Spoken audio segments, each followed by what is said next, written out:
Welcome and hello. This is a video exercise using HEC HMS. And in this exercise, we are going to be working with the initial and constant loss method. All right, what I have on the screen here is the exercise initial files and the steps to follow if you want to follow along. I'll leave a link to this page in the description. It says applying the initial and constant loss method. So first, before we actually get started, we want to download these files here, lossmethod.zip. So go ahead and click that and then click the download button and then wait for that to download. Okay, so that's downloaded for me. I'll go ahead and close that. Over here in the zip file that we just downloaded, I'm going to open that up and see what we have here. It is a project directory called Punxsutawney, and then here is the HMS file.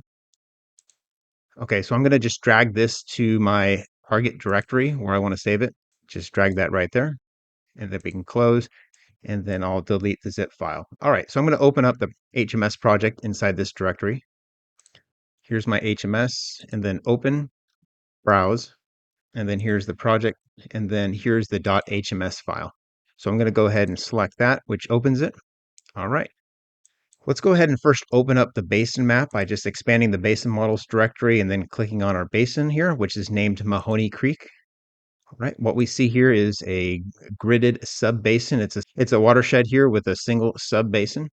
This has already been geo-referenced for us because we're going to be using gridded precipitation data. If you're interested in how to generate the sub-basin for this particular watershed, I just created an exercise number 22 that's entitled Punxsutawney Basin Delineation. And I take you through the steps of starting from zero, downloading the TIFF files from the USGS website, and then stepping through the different GIS tools to arrive at a sub-basin like this. But for this exercise, we're going to just start with the sub-basin already created for us. If I click on the sub-basin itself, the properties for that sub-basin open up here in the components editor. And as we see, we have a structured discretization here, and I can check that out by clicking the discretization tab. Projection is SHG, and then the cell size is 2,000 kilometers. Also, we're using a simple canopy method, Clark unit hydrograph, and then base flow method is recession. What we haven't specified yet is the loss method, which is right here. So that's what we're going to do right now. I'm going to select, instead of none, I'm going to change it to initial and constant. It's right here. These appear to be listed alphabetically. And when I do that, I now have a tab in the components editor for loss method. So I'll go ahead and click that right here. The initial and constant loss method is a simple loss method that only uses one soil layer. And since there is no means for extracting infiltrated water, it should only be used for single event simulations. All right, let's head back to the instructions now. We downloaded the files, and if we scroll down, we get a little bit of a overview and background of this example. Next, it talks about the different parameters involved, such as initial loss. The initial loss defines the volume of water that is required to fill the soil layer at the start of the simulation. And then further down, we have the constant rate, defines the rate at which precipitation will be infiltrated into the soil layer after the initial loss of volume has been satisfied. So it's talking about the saturated hydraulic conductivity. Also, it provides us a map with different soil types or textures, and then they are color coded. And then a few different questions by providing the percent area of each soil type here, and then the saturated hydraulic conductivity for each of those soil types. So anyway, where it's going is basically it asks us, what is the average representative saturation hydraulic conductivity? And basically they're doing a sum product based on the hydraulic conductivity times the percentage of each soil type in the subbasin. And then it comes up with an answer of 0.2 inches per hour. So we're going to use some of these numbers like 0.2 inches per hour for our initial values.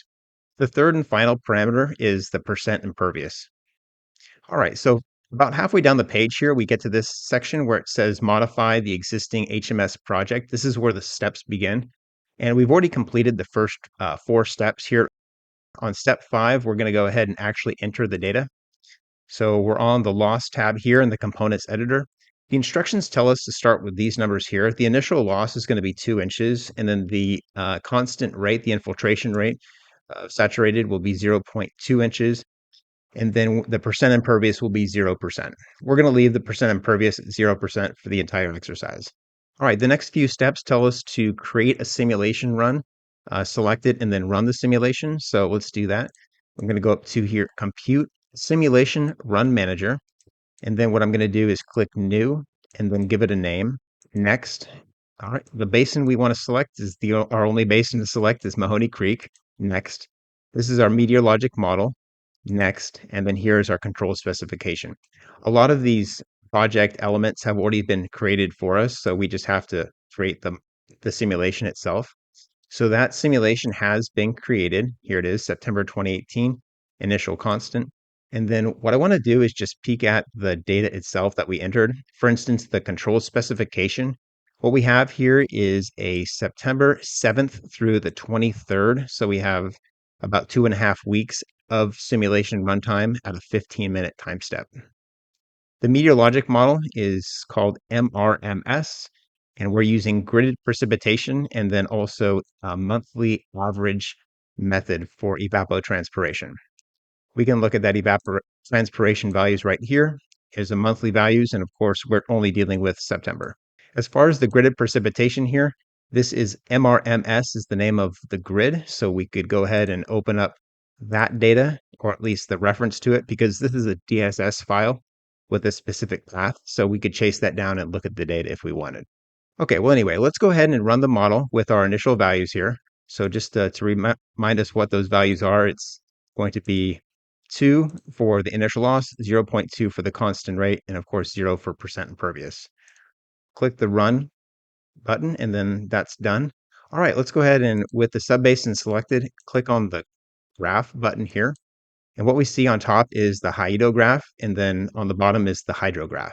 The hyetograph on top shows that there's way too much loss. This red is the loss, and then the blue here, just under the red that you can barely see, is the excess precipitation that's contributing to the runoff. Down on the bottom here, we see the runoff hydrograph in blue that was computed. So very little runoff. And then in black, this is the observed flow at the outlet of the subbasin, which is its own time series data set that was not used for the simulation compute routine, but rather just as a comparison tool. So what we're trying to do here is next step is to change the parameters so that our outflow from the subbasin in blue here matches the black hydrograph here, which is our observed flow. So just by observation, there's way too much loss. We need to decrease either the constant rate or the initial loss. We could also open up the summary table right here, and this gives us a quick summary. Our target values will stay the same for every trial we run in this exercise, and that will be a peak discharge of 7,810 CFS with a total volume of 4.40 inches. Now, for this first initial trial, we were way low. Our peak discharge was only 861 CFS, and then the discharge volume was down here, 0.57 inches. So it's maybe like 12% of what it should be. At the bottom here, we have some statistical metrics that tell us just how close our data was. It's pretty bad. We have a Nash-Sutcliffe value that's negative and a couple other terms right here. All right, the next step tells us to change these values. This is actually the next task called calibrate the model. So the step numbers start over. Step 1 tells us to change the initial loss from 2 to 1. That's the number of inches. And then change the constant rate from 0.2 inches per hour to 0.1 inches per hour. And then let's save it, rerun the model, and then take a look at our graph and our summary table again. Here's the graph, and as you can see, it's already much better. If I zoom in on this first storm here from like September 9th through 11th, we now see less initial abstraction or initial losses, and then more area of blue, which represents the precipitation depth that contributes to the runoff. Down here in the hydrograph, if I highlight the blue line, we now see it actually matches the observed hydrograph for the first rising limb segment here. But then later on in the storm, it's not nearly as much as it should be. So our peak discharge is probably about half of what it should be. And of course, our total volume is still below target. Up here in the hyetograph, the instructions point out that the initial abstraction or initial loss is exhausted at 1 inch right here. So this volume here represents, in red, represents that 1 inch. And then this line here that's horizontal between the red and blue colors represents the constant rate. So in this case, we used a 0.1 inches per hour constant rate. However, this is a 15-minute time step, so we really need to divide 0.1 by 4. So what we're looking at here is the amount of inches per 15 minutes. So that'd be zero point 0.1 divided by 4 would be 0.025. So this line should be at 0.025 inches. As before, let's check out the summary table, which is right here. And we have the same peak discharge and volume for our observed data, of course. But then what's new here is the peak discharge, 3,964. Again, that's about half of what we're looking for. And then the total volume of 2.88 inches is again more than it was, but still far below our target of 4.4 inches. All right, next up, we're going to do our third trial here. This is step 2, part A, and it tells us to change the constant rate from 0.1 to 0.05. So we're just going to half this parameter here and then save and then rerun the simulation. Okay, so that's ran. Let's take a look at the plot again for the subbasin. If I expand it, we now see the hydrograph way overshoots on this first limb, but the peak discharge is still shy of what it should be. So here's the shape right now of the September 9th through 11th. And we can see the blue line here is the computed hydrograph flowing out of the subbasin, and then in black is the observed values. I haven't mentioned it too much yet, but we have a second storm here about a week later on September 17th and 18th. And what it shows is our computed hydrograph is way above the observed hydrograph here. So that's a problem as well. The fourth and final trial the instructions tell us to make is to change the initial loss from 1 inch to 1.75 inches. So there's 1, and then there's 1.75. Let's go ahead and save, and then run the simulation one last time. All right, so that's ran. I'm going to go ahead and look at the plot again. And now what we see here is a better fit as far as total volume and peak discharge in the first storm. But our second storm a week later still seems to be off by quite a bit on both volume and the peak discharge. Zooming in on the first storm here, I'm just going to highlight the computed outflow and then the observed flow. And then if I scroll over to the right, again, we have the computed outflow in blue and then the observed outflow or the hydrograph in black. For those curious, we can also open up the summary table, and 4.49 inches for total volume is very close, and it's to the 4.40, which is the target. And then the peak discharge of 6782 is fairly close, but still shy of our target of 7810. This Nash-Sutcliffe parameter here is the one I've been tracking the most, and that's 0.849, and this is the best we've had so far out of the 4 trials. Step 3 tells us to continue adjusting the initial and constant loss method parameters in an attempt to simultaneously best match the peak flow rate and runoff volume and the hydrograph shape, and then track the actual statistical terms to track just how well our computations match the observed data. Further down on the page in one of the questions, it basically tells us that it's not really possible for using this initial and constant loss method to match the observed hydrograph on both storms, both on the 11th and the 18th, because after the initial loss has been satisfied, the constant rate of infiltration is the only means by which the precipitation can be lost. This demonstrates one of the drawbacks of the initial and constant method. It's a simple method, and it should really only be used for single storm events.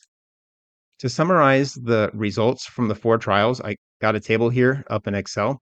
So we have the first trial here. The computed values for peak discharge and total volume are in columns E and I, with the percent error in columns G and K. I'm only tracking the Nash-Sutcliffe value, as well as the input parameters for the loss method. All right, so for this first trial, we were off by quite a bit. We were like 90% shy and 87% shy of that total volume and peak discharge. The next trial, we decreased the initial loss and constant rate, and we're considerably better, maybe half of our target. The third trial here, we just decreased the constant rate of infiltration, and you can see that our Nash-Sutcliffe score is increasing with each trial.